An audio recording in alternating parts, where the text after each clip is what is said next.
AP మాజీ ముఖ్యమంత్రి జగన్ హిందువులపై నమ్మకం ఉంటే తన భార్యతో కలిసి తిరుమల కొండకు కాలినడకన వచ్చి తలనీలాలు సమర్పించాలని కాపు సంఘ నాయకులు సనాతన ధర్మ పరిరక్షణ ఐకాస నేత దాసరి రాము డిమాండ్ చేశారు. గుంటూరులో ఆయన మీడియాతో మాట్లాడుతూ అధికారంలో ఉన్నప్పుడు జగన్ ఇష్టానుసారంగా హిందూ మతం పట్ల ప్రవర్తించడం వల్లనే గత ఎన్నికల్లో ఘోర పరాజయం చవిచూడాల్సి వచ్చిందని అభిప్రాయపడ్డారు.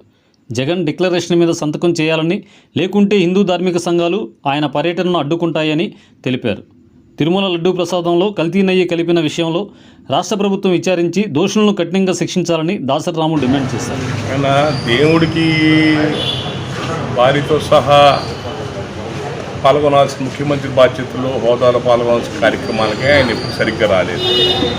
ఏ రోజు ఆయన భార్యను తీసుకొని వచ్చి పట్టు సమర్పణ చేయడానికి ఏ రోజు తన ఇంటి దగ్గరే వెంకటేశ్వరం తప్పించుకుంటాడు సెట్టింగ్ లేదు. మామూలుగా చేయాల్సిన అన్ని రకాల అపచారాలు చేసేసి ఇప్పుడు సినిమా స్టంట్లాగా మేము అలిపి నుంచి పాదయాత్రతో నడుస్తామని అంటారు. ఈ కరుణాకర్ రెడ్డి వచ్చేమో పుష్కరంలో స్నానం చేసి స్వామివారి హారతి ఇచ్చి మేము పాడైపోతాం, నాశనం అయిపోతాం ఎన్నిసార్లు ప్రమాణం చేస్తాం కరుణాకర్ రెడ్డి. గతంలో చిరంజీవి గారి మీద నిలబడ్డప్పుడు కూడా టీటీడీ చైర్మన్ ఇలాంటి ఎలిగేషన్స్ వస్తే ఆ రోజు ఇట్లాగే ప్రమాణ స్వీకారం చేశారు.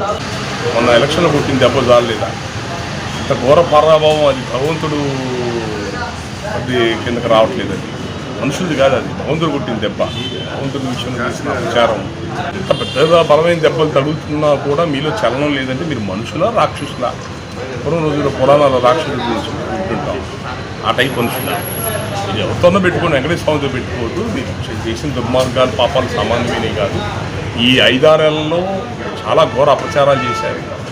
కోట్ల రూపాయల డబ్బులు చేతులు మారే టికెట్ల విషయంలో, బ్లాక్ టికెట్ల విషయంలో కానివ్వండి, స్వామివారి డబ్బు ఎంతో డబ్బు డైవర్ట్ అయ్యింది.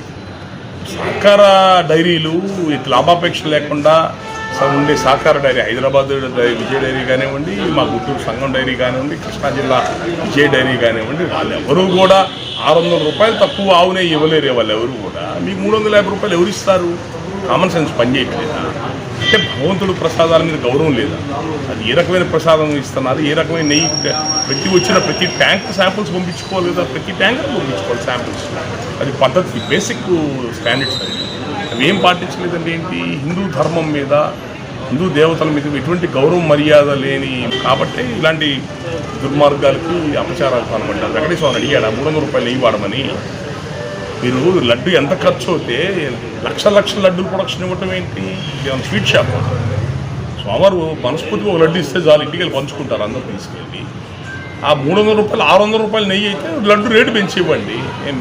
దేవుని 1000 ఖర్చు పెట్టుకో స్వామివారి దగ్గరికి వచ్చేవాళ్ళు స్వామివారి లడ్డు కొనుక్కోలేరా? 20 రూపాయలు 30 రూపాయలు పెట్టి 300 రూపాయలు నెయ్యి తీసుకొచ్చేది 80% ఉన్న హిందువుల మీద లేదు. కాబట్టి మనం మూల్యం చెల్లించుకున్నావు, లేకపోతే చెప్పేసి మాకు హిందువుల మీద గౌరవం లేదని చెప్పేసి రేపు వస్తున్నాం అలిపిరికి పాదయాత్రలో వస్తున్నాం అన్నారు.